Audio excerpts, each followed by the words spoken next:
now, the news. Live from E3 in LA. This is Livewire. It is 21 past the hour. Watch this. Jeremy Steiglitz. Huh? Perfect. Is this your crew? Yeah. How many? You brought 5 people with you. Yeah, some programmers, level designers, that kind of stuff. They just want to soak in the whole ambience. And you told me during the break you guys are mostly from Florida? Mostly from UO Florida? Mostly from Gainesville area. Nice. We've got a couple guys from nearby parts, Tampa and whatnot. But Must have been a very exciting March for you people. Yeah, that's for sure. Yeah, I'm from the D.C. area. Yeah. Okay. So it's 21 past the hour. We're actually, we were talking about Monster Madness last break. What were we talking about this quarter? We were talking about CellFactor. And actually, there doesn't seem to be a whole lot of info out there about CellFactor yet. So maybe you can really kind of dig in and give us a good overview on that. Sure. CellFactor is right now a geophysics demo. AGEA is coming out with this, or they actually came out, just going on sale now at retailers, this hardware called Physics, which actually accelerates physics game performance in PCs. And so you're the people that are pushing everybody to buy new stuff. Well, not us, but AGEA. We just make the games. Gotcha. But it's pretty cool actually. Earlier this year, they sent us some prototype hardware, and we spent some time with it and saw that we could do some new stuff actually for the shooter genre, which is obviously pretty crowded. So it was kind of imposing, but we thought maybe with their hardware we can actually add a lot more physics, at least in terms of quantity, into a game than has ever been done before, especially into a multiplayer game. So CellFactor was really engineered over 2 months, from about January to March, and we put together this demo of a multiplayer first-person shooter where your character has these telekinetic powers and can move huge amounts of objects to use them as weapons in a multiplayer environment. Is there a design guru in your company that comes up with the concepts? Pretty much me. But me and my pal David Sleeper actually usually bounce ideas off each other. Yes. David, who refuses to come on the air, he's a very mysterious figure. Will not be made public. Usually it happens when we're riding to the office or back home or whatever, late night, getting some Taco Bell. All of our best game ideas actually come out of Taco Bell. Okay, I must ask you then, what is the order at Taco Bell? Is it a grilled stuffed chicken burrito, no beans? Is it the nachos Bel Grande? What is it? Mexican pizza. Mexican Always pizzas? Mexican really? pizza. Both Yes. of you? Chalupas? You like the chalupas? Do they even sell chalupas anymore? It's like they go through like these, you just get into something and then they take it away from you, those bastards. But whatever it is, it definitely gets the mind working late night. Yes, it does. All right, so we're looking at the trailer right now. Tell us what we're looking at. Well, right there, he's just pushing a big, gigantic block through a piece of cloth and actually smashed a guy who was hiding on the other side of the cloth. Now you've got a guy flying through the air. He's carrying another guy, and he's bringing him back to his base with a flag. And you've got a guy running around with the flag on the ground, and he's about to smack another guy with it. So the point of view on this one is over the shoulder. You had one that was sort of a third-person view? Right. This is actually the observer mode, and that guy, he was just picking up a big, gigantic block and smashed a helicopter with it. Because you can power up your character so much that your character can fly and lift gigantic objects and wield them in the air. So you're actually letting go. Your player holds the weapon with the right hand, but you're letting go with the left hand, and you've got a completely new set of powers with the left hand when it's glowing. Exactly, and you can all use them simultaneously. So you can be firing a grenade from your right hand or shooting, and then while you're holding something or throwing something from your left hand. There are some things that you can't do with your left hand busy. You obviously need your left hand to reload a gun, but most of the time, if you're a badass super soldier, what do you need your left hand for to shoot a gun? You can shoot a gun with one hand and use your left hand for something else. Right, exactly. You're ambidextrous.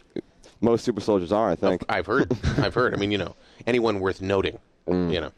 Questions in the chat? So people, we obviously talked in the earlier segment about Monster Madness, which is going to be multiple platforms. I think as we've seen some of the press conferences out there, the challenges for developers developing, even on just one platform, for say the PlayStation 3 or something, are pretty daunting. How are you guys managing development across multiple next generation platforms, and what kind of challenges is that presenting to you right now?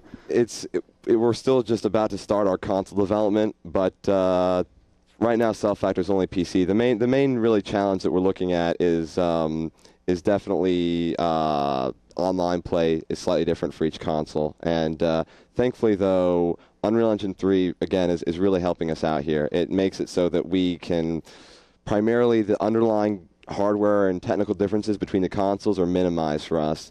and allowing us to focus on the higher level gameplay design. In Unreal Engine 3, for example, all the gameplay code is written in an abstract scripting language that is platform independent, allowing us to really make the bulk of our code easily portable between. And then you just compile it for different platforms. Exactly.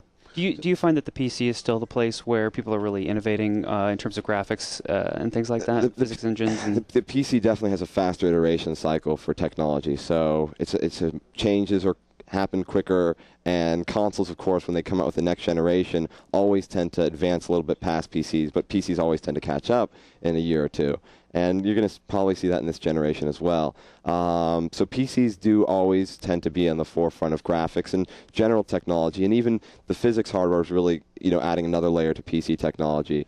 But consoles definitely have the advantage, though, I think, of having a wider selection of genres. And you get cool stuff like that cool Wii controller, or obviously what Sony showed off. There's a lot. There's a lot more control innovation. I mean, the PC has stuck with the mouse keyboard setup for what? I don't even want to think how long now. And anything that comes along that isn't mouse keyboard kind of has its day in the sun, and then goes by the wayside, right? Yeah. PC gamers are stuck in their ways. That's for sure. But I mean, for good reason. There are some games that play by far best with a mouse keyboard setup, FPS games and RTS games.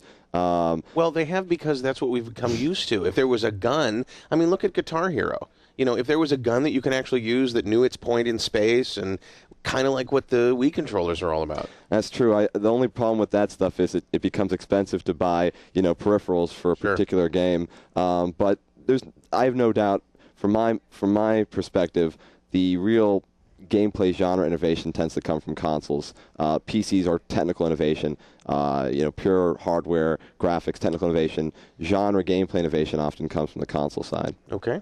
So tell us about team play in CellFactor. CellFactor's got some pretty interesting multiplayer going for it for online and LAN play. I should note, though, online play is limited to 4 players. Bandwidth concerns are pretty huge with a game with thousands of dynamic objects. LAN play for up to 16. They actually have 16-player LAN play going on at the show floor at AG's booth. Oh, okay. But the team play is pretty interesting because you have all these players running around with these psychic abilities. They can actually use their psychic abilities to help their teammates, especially like in the capture the flag mode. One guy can grab the flag, and you walk pretty slow when you've got the flag. It's a heavy object, right? Another guy can come along with powered-up psychic abilities and just carry him back to the enemy base, or maybe just throw him back if he's got really good aim. Of course, if you throw a guy hard enough, he might actually die upon hitting the ground. Yeah, well, but at least you have the flag. Exactly. All right. And then, or some guy can be in a vehicle, in a turret of a vehicle, and then the guy with the powered-up psychic abilities can lift the entire vehicle and create a little mobile turret for himself, carrying it around the environment. Interesting.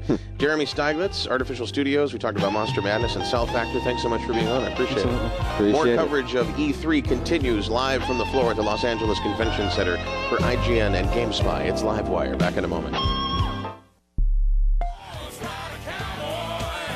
Everybody say